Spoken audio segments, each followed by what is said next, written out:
Ассаламу алайкум, аварал. Хотелось бы поделиться с вами своим мнением о самобытности.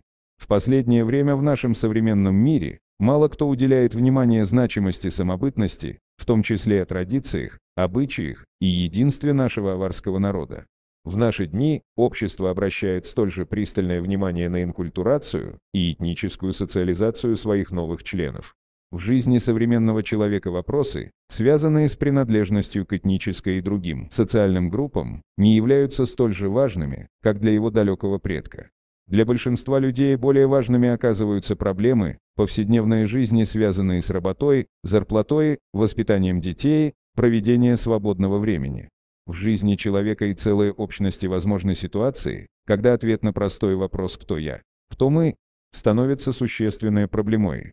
Нравственная деградация, порча души подвела человечество к смертельно опасной черте. История показывает, что бесполезно пытаться пробудить в людях нравственность, если порочна общественная среда, в которой они обитают, если человек предал законы и заветы своих праотцов, которые помогали выжить его народу и оберегали от вируса разложения многие века. Всякий народ, заботящийся о будущем, бережет свои традиции.